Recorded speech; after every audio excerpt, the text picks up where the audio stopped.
Hi there, welcome to another episode of Messy Magic. I'm your host, Nadee Guy, and this is the podcast where we talk about all things real life, all things inner truth, all things mess, and we find the magic and the pleasure and the joy and the fun that is always there to be found somewhere.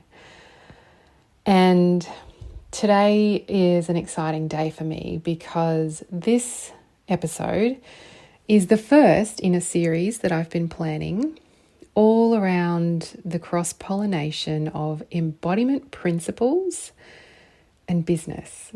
And I feel like I've been gearing up for this for too long. If you are an embodiment practitioner, lots of the ideas, practices, and themes in this series will probably resonate instantly. And you might be inspired to look at things in a fresh way in your business.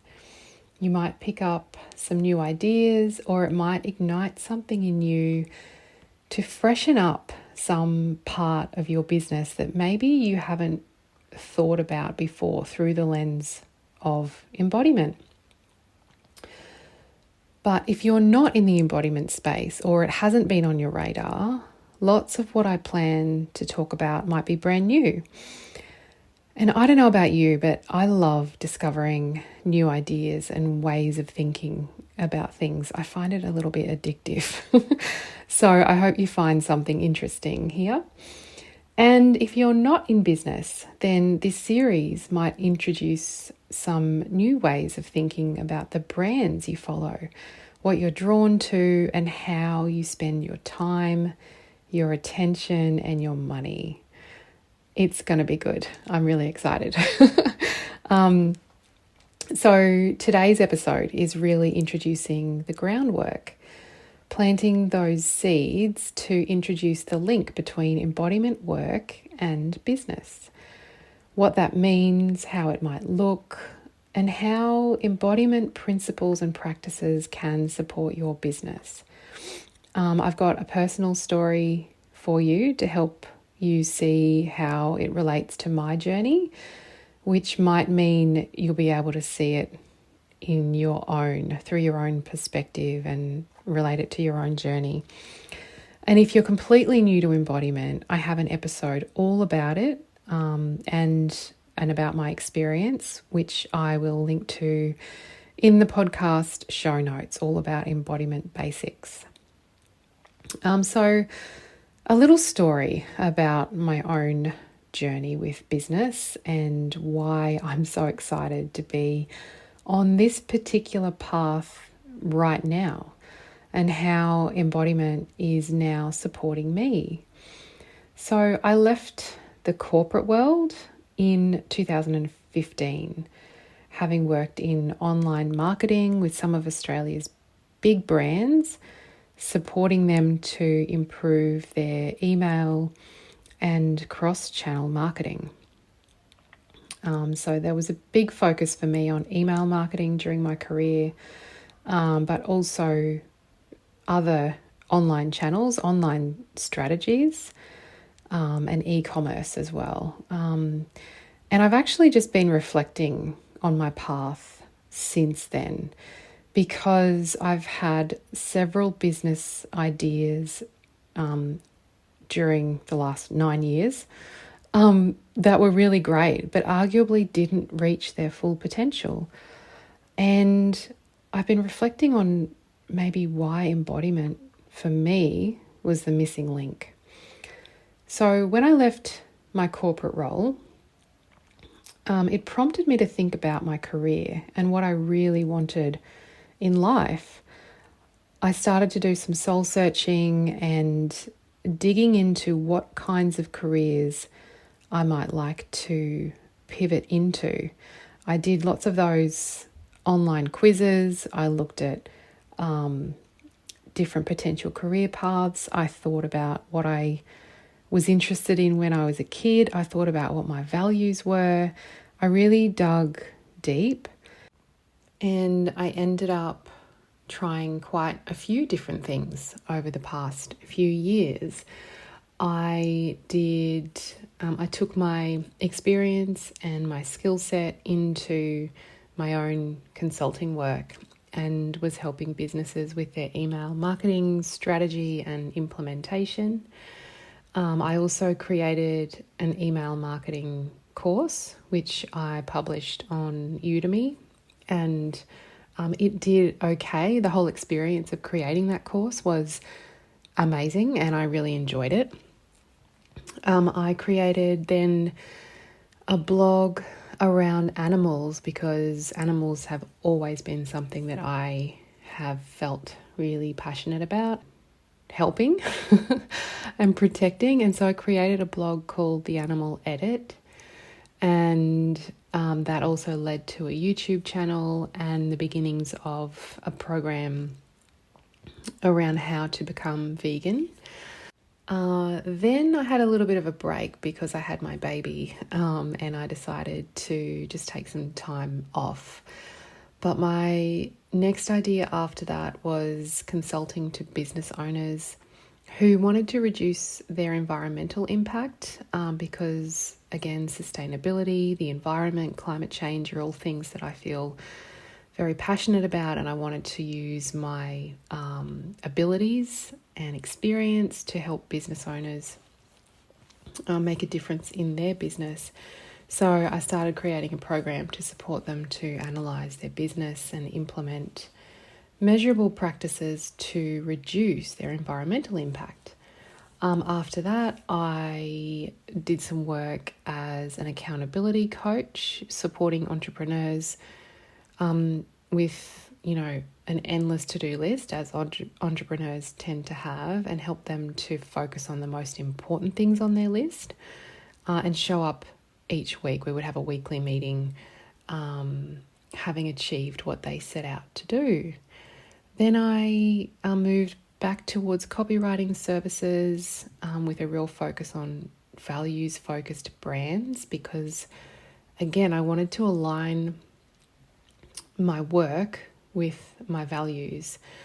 And then last year, actually the year before last, I got into embodiment coaching and did my certification through the School of Embodied Arts, and then began coaching where I support women to reconnect with their body and their pleasure and their inner wisdom to live out a beautiful life. So all of this is to say that I've had a list of things and projects that I've started over the years, and I'm really proud of all the things that I've, these ideas I've had and the steps that I've taken. But none of them have really taken flight. And so when I was reflecting on why that might be, it's not for lack of belief, because I believed in every one of these ideas. That's why I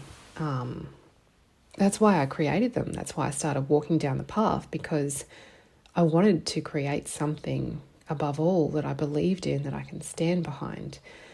So there's lots of other possible reasons why these ideas and projects didn't turn into the business vision that maybe I had for each one of them. But the common thread or the heart of it all is it's my own stuff. It's my own inner work to be done, because there's no lack of tactics and courses and strategies and mentors and resources, things we can draw on to create something in the world. Like if we want to create something, the information is there for us to do it. But this was about my belief in myself and my devotion to showing up in the right places, having the right conversations, getting behind myself, and just having this deep self-trust. And that's where I believe the embodiment principles come in for me, because although you could say a lot of it is in mindset, and it is definitely mindset, it's much deeper than that. And so what I want to do now for the rest of the episode is to look at why I believe it's deeper than mindset and how embodiment plays a role in business. And I actually think that so many of the principles of embodiment are so useful for business. Embodiment is about truth. It's about your deepest truth. So, of course, the principles and practices around embodiment are relevant in business, especially when you're running your own. For me, right now, this is really interesting time because I'm shifting into this new kind of season, this new era for me, and I'm gearing up to release a new offer for women business owners, which again, I deeply believe in. I am 110% behind, but I'm coming up against limiting beliefs within myself. Can I do this? Am I worthy? But my embodiment practices and experience empowers me to notice where I'm not fully owning this new offering, or where I'm having, like, there's a bit of friction, and the embodiment practices that I have allow me to meet that and work through it, rather than it be like something that sits in the corner and whispers to me and stops me from taking action.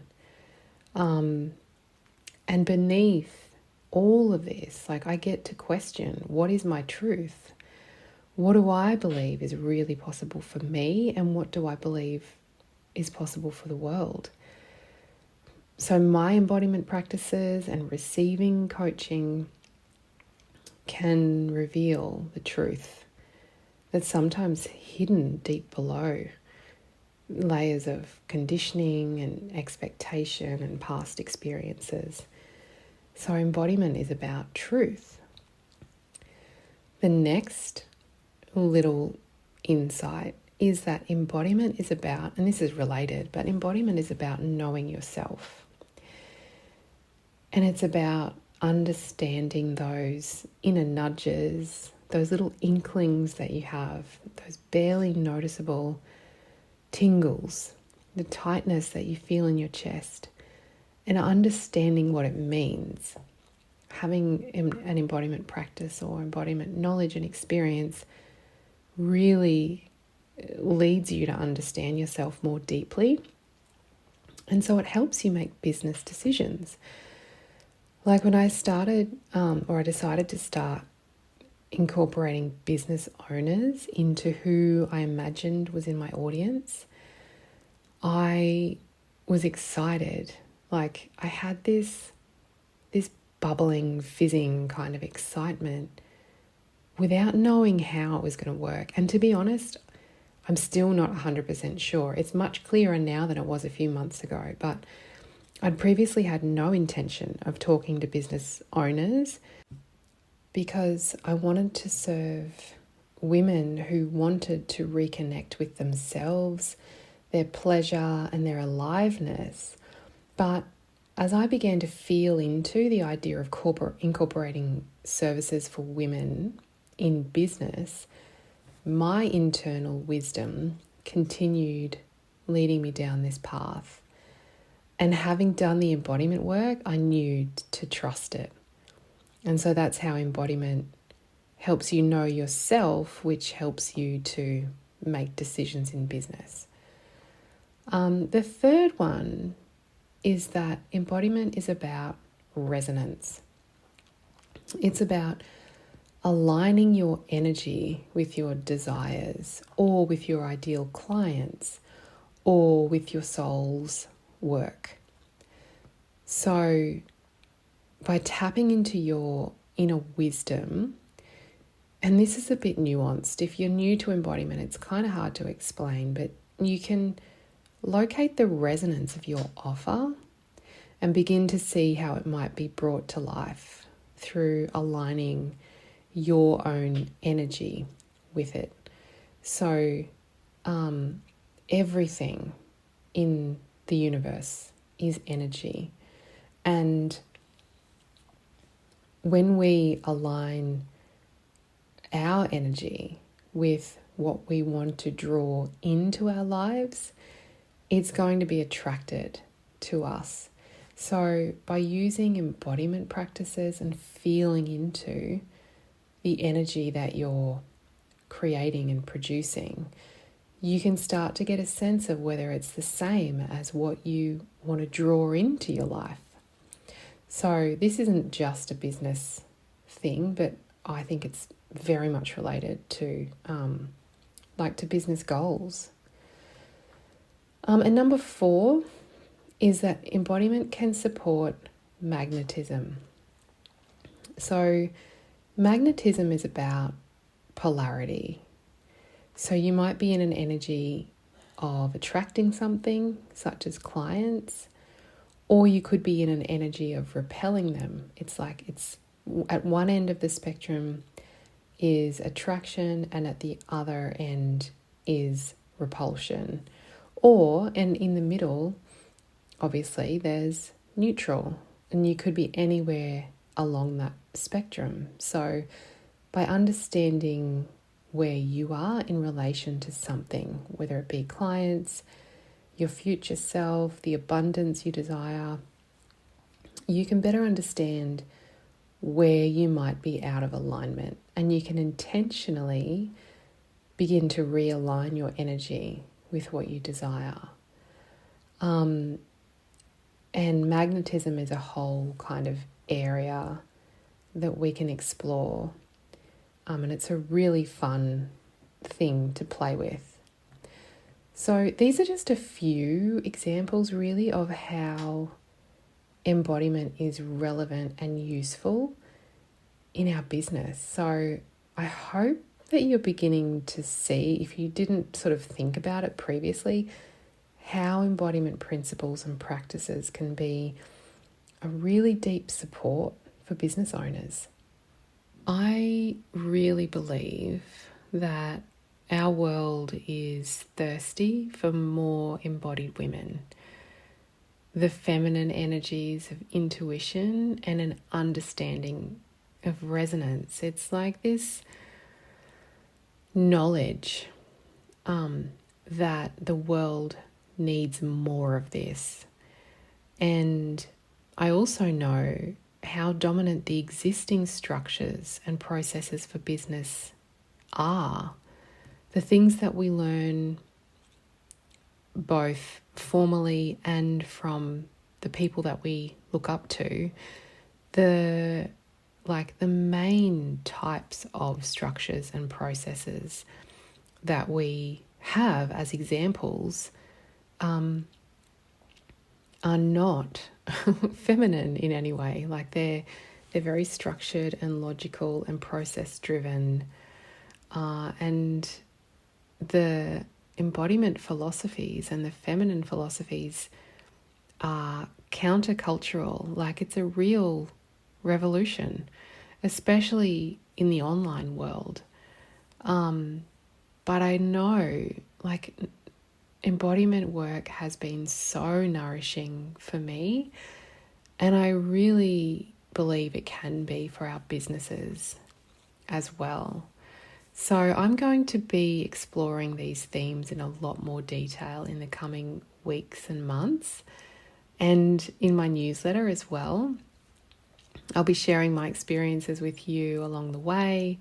I've got lots of ideas, and I'm planning also an interview series to speak with guests about feminine leadership and how we can create a more collaborative world where it's all about working together and finding a new, more nourishing, soul deep way of doing business.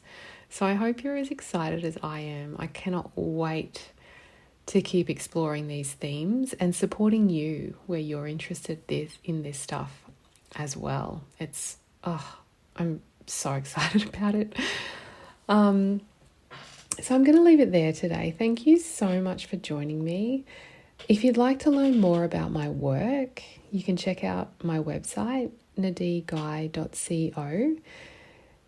And while you're there, you can join my email list for regular updates, inspiration, and resources. And don't forget to subscribe to the podcast so that you don't miss those future episodes. I will be with you again really soon. In the meantime, have a magical day.